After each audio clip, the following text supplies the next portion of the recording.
Now, I'm not sure if this is commonly accepted, but my own personal assessment of when somebody's transitioned from a button pushing beginner to a mid-level masher in fighting games is about when they figure out how to deal with zoners. Note, that's not to say that they figured out how to win against zoners. Winning consistently against them is an entirely different issue. They're designed specifically to be difficult to close in at range after all. It's in a damn name of their playstyle. Regardless of their strategy, there's going to be a little bit of guessing and a lot of reliance on observation and experience to figure out the best way to get in, and all the while the zoner is trying to figure out what your next move is going to be and stuff it and stop you. But it is doable. In fact, in some ways, the zoner is systemically at a disadvantage in most fighting games, and though 2SKO is a wild-ass system, that still seems to hold true here as well. So before you give up every single match against Jinx and Teemo, let's go over the basics of how to handle zoning in 2XKO. Shoot him if you got him! The sheer number of explosives Jinx can send your way from above and below is panic-inducing, which is exactly what she wants you to do. The more you hesitate, the more she can lob at you. But let's break down the key moments and choices and how Jinx sets up her deterrence pattern. In order to consistently get the rocket to chompers bounced, the 3M kick shoot into fishbones pattern has to be done as a single committed action. Deviation on the 3M to 5S2 timing means that chompers ends up short and won't hit a full screen target.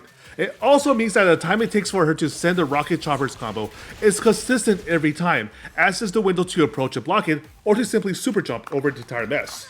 Naturally, the answer to super jumping is to set up Clappy to cover aerial approaches, but doing so only further extends the window of vulnerability on Jinx's part, making it less repeatable the more you close in on her. This also exposes why cornering the opponent is usually considered a win condition in fighting games. The more that Jinx wants to run away and buy distance to set up projectiles and traps, the more dangerous the corner is for her, as it represents the point at which she loses access to the time and distance needed for full coverage. She's forced to leave gaps in her deterrence pattern, and the time it takes to set up choppers or Clappy is long enough that anybody with a gap closer or projectile of their own can punish her for attempting to do so, or simply outguessing whether she's going to cover the ground or air approach next. So what does the overall strategy versus Jinx's zoning amount to? The standard anti-zoning routine, really, dash blocking. Dashing when she's steady up, blocking when the projectile coverage means that you don't have the opportunity to do so, and punishing her if she tries to set up the deterrence pattern, which is within your own threat range. A good understanding of your character's effective range is critical to this, as blocking at closer ranges lets Jinx access other tools and assists in her block stream to push you back farther, or to break your own defenses to take her action. Here it comes! If you play against Teemo for any amount of time in League of Legends, seeing a field of mushrooms in 2XKO is likely to give you some mild trauma. The rules for them apply here too. Step on them and get blown up. Step on more than one and you're just plain dying. However, the mushrooms are arguably not the real threat.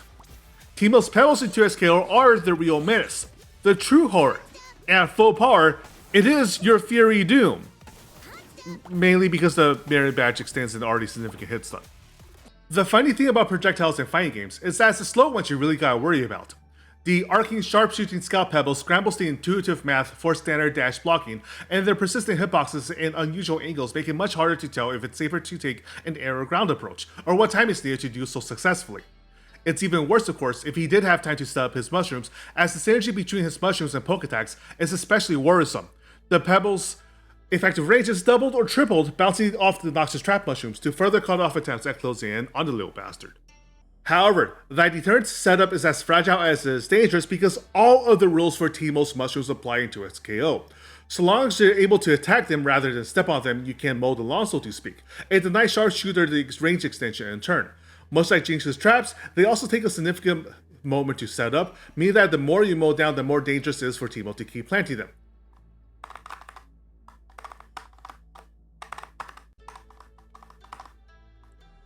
Without access to both tools, there are simply too many gaps in Teemo's keep away game.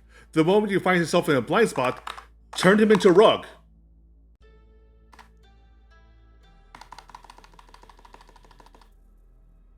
Now, there are some overall similarities in opportunity cost designs for zoners across all fighting games, or even just zoning abilities.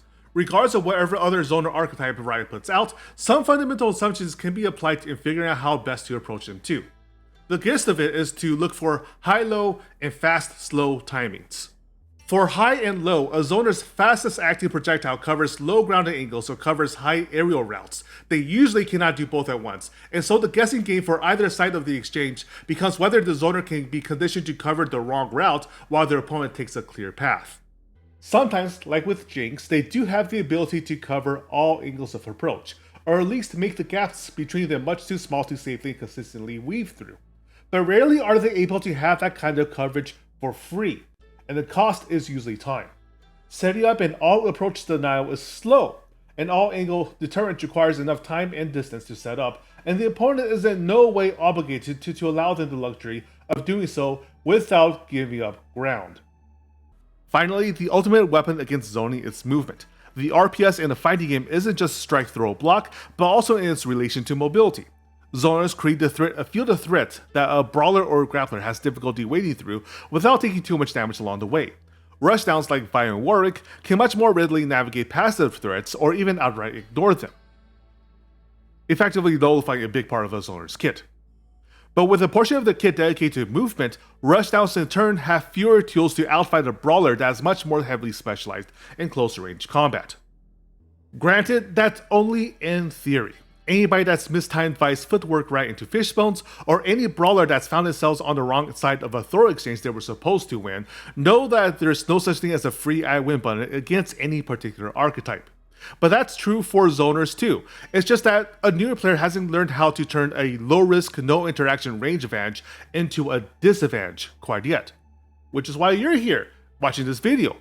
And if any of this has helped you turn Teemo into mushroom fertilizer, I am more than happy to have helped. Please clip it and tag me. I also hate the little bastard.